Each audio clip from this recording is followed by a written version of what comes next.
libation. May we always remember those who have gone before us. May we be inspired by their vision and valor.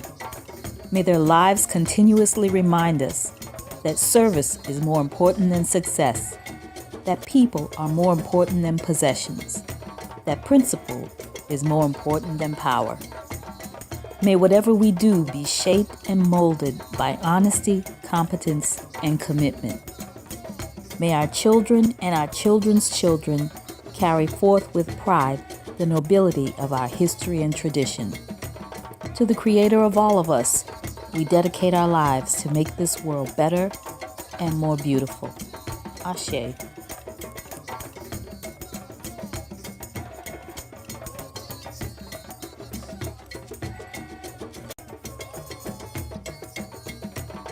To be, to become, to ignite.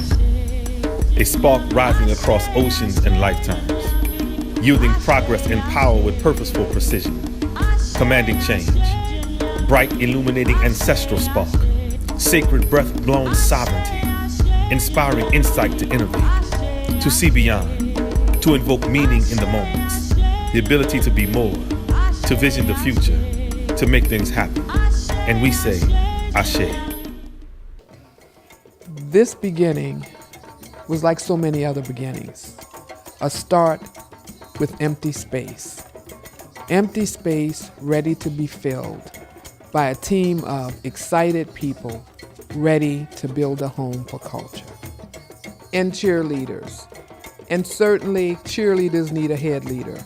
And the head cheerleader certainly was Lynetta Gilbert, who provided us support, assistance, and was a waymaker while we were still forming the complete idea of what we were becoming. Doug and Carol said we need a place to showcase the wonderful cultural and artistic qualities that exist, here in this city through African American and Afrocentric people. And so Ashé came from that initial experience. It's been said that the journey of 1,000,000 miles begins with one step. A small community took a step into the possibility of a future that could create a cultural energy that could assist and support all of the fabulous things that happen here in New Orleans. And we find ourselves now 20 years later, having seen and done and been and invested in so many things, so many people.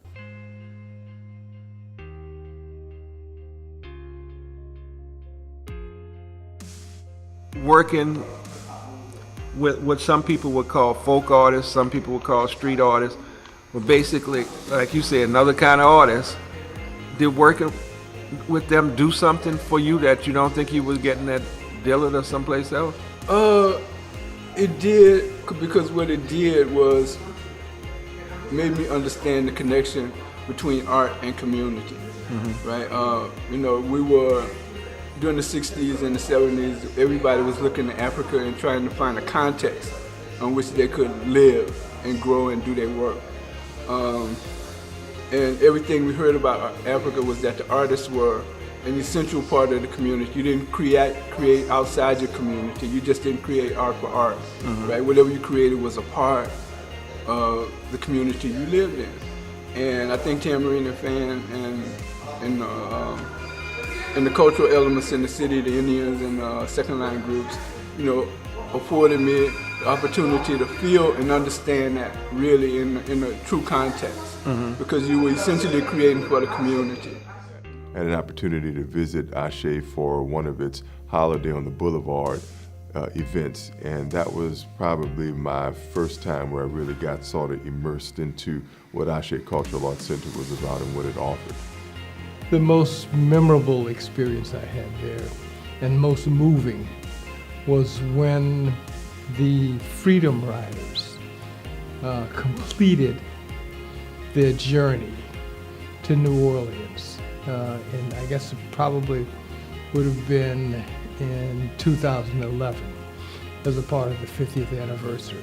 Remember the Freedom Rides from 1961 got interrupted in Alabama when racists stormed the buses, burned the buses, beat the Freedom Riders. So they never really completed their journey down to New Orleans, which was supposed to be the final destination. And in 2011, a lot of those original riders got the chance to complete that ride with young people.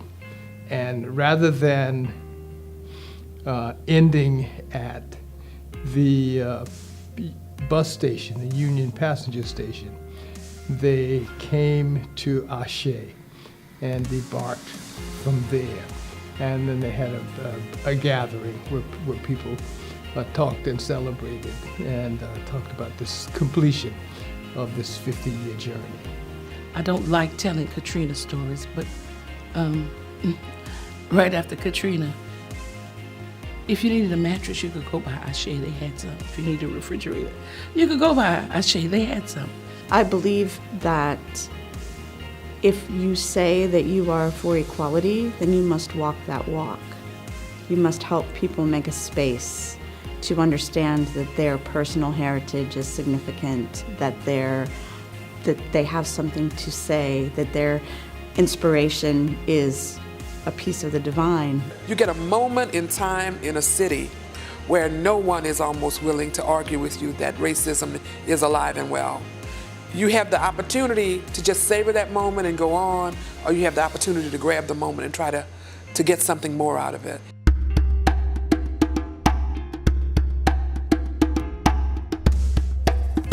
In college, you are confined to a certain environment, right? You're in a certain kind of way, you're confined to what's there and what you're being taught in terms of painting and design and that kind of thing. Mm-hmm. But the cultural element in New Orleans is so rich, and they produce their own artists. Mm-hmm. People who grow up in the culture. And really, you know, in a certain kind of way, the most important artist for myself in the city wasn't somebody I met at Dillard, but it was somebody I met through Tamarina Fan, who was Melvin Reed. You know, and the brother is a brilliant artist, right? I mean, he could take anything and create something. In our everyday everything, culture is a part of it. Our youth, through our Kuumba Institute, becoming strong and saying, I am Kuumba, I am creativity, I am Kuumba, a sense of who they are.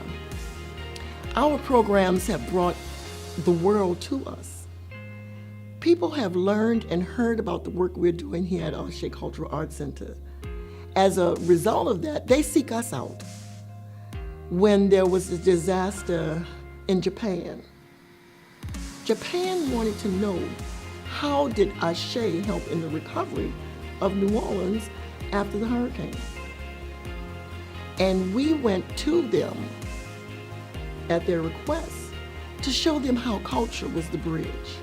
Many people know that Doug Red and Carol B. Bell co-founded Ashé Cultural Arts Center, but one person whose name does not get thrown out regularly is that of developer Kathy Laborde. And she was very, very instrumental in helping Carol and Doug to see how art, community, and culture could come together and turn that into commerce. They were able to purchase the building that began Ashé and begin this great story that we're celebrating here now, 20 years later.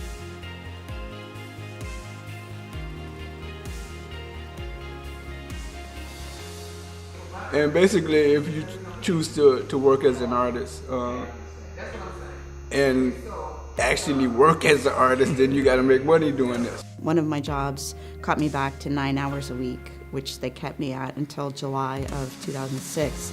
The other job, which was a Reggio Emilia preschool, didn't reopen. The person who owned it had evacuated to Texas and decided to stay there. So while this was going on and I was trying to figure out what to do in New Orleans, Carol B. Bell was systematically going through contact information for every artist who had ever worked at Ashé. And so during this time, she reached out to me. She wanted to know if I was all right. She wanted to know where I was, what had happened. And when I told her what was going on with my economic situation, she said, well, why don't you just come and work for us and do what you do for the other arts organization? Why don't you do it here? And I said, sure, that would be great. And then a little while later, she reached out again as we were working out start date and all that for when I would begin being employed. And she contacted me to tell me that she had secured an account at Hope Community Credit Union for me, that she had done that. I don't even know how many artists she did that for. I know it's over 100. When I was working for Ashé, and I decided that I wanted to start my own business, Ashé and Mama Carol still were of support of that. So even from branching off into starting my own business and stepping into my Kuja Chagalia, Ashé has been there. Whether it's to recommend me for jobs or to hire me as a photographer or videographer, to buy some of my art, to provide me with a platform to show my art, a space to host events that could bring more awareness to the work I'm doing. I appreciate all the things that Ashé is doing, and I hope to see, and I work to see that Ashé is able to continue this work from the young people I'm working with, and to really motivate the community to continue to invest in Ashé. Ashé were the first people to pay me to write a poem. They were the first place where I felt like, who I was and the things that I cared about and the people I cared about were truly respected and elevated in a way that I'd never seen in any other kind of institution, be it educational or artistic or anything like that. Ashé Cultural Arts Center is a significant driver in New Orleans' local economy. Since 2008, the organization has been fiduciary for 21 different partnerships and projects valued at approximately $783,000. Since 2011, 37 youth were employed by Ashé in various summer programs, earning over $136,000. Since 2010, 67 apartment residents were served through Ashé's participation in affordable housing programs. Since 2005, Ashé Cultural Arts Center has brought over $22 million into the local economy, of which approximately $1 million was earned from the state of Louisiana, and $3 million of which came from the city of New Orleans. Nearly $5 million translated into employee salaries. Another $5 million became compensation for professional services from performing and visual artists, musicians, educators, and culture bearers. Amazingly, annually, given the small staff that Ashé Cultural Arts Center has, the entity produces more than 1,500 events every year. And over the past 20 years, that has resulted into more than 100,000 visits. This journey of 20 years has been made possible by a dream team: board, staff, volunteers, and supporters. An engine that could and continues to chug along, creating the flurry of events and activities and opportunities at Ashé Cultural Arts Center.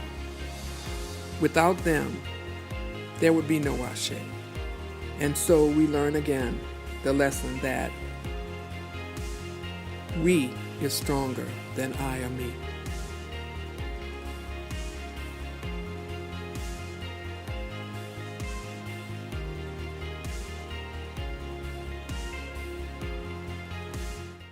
Sacred space, where the city finds its center. On that boulevard of remember, we find you.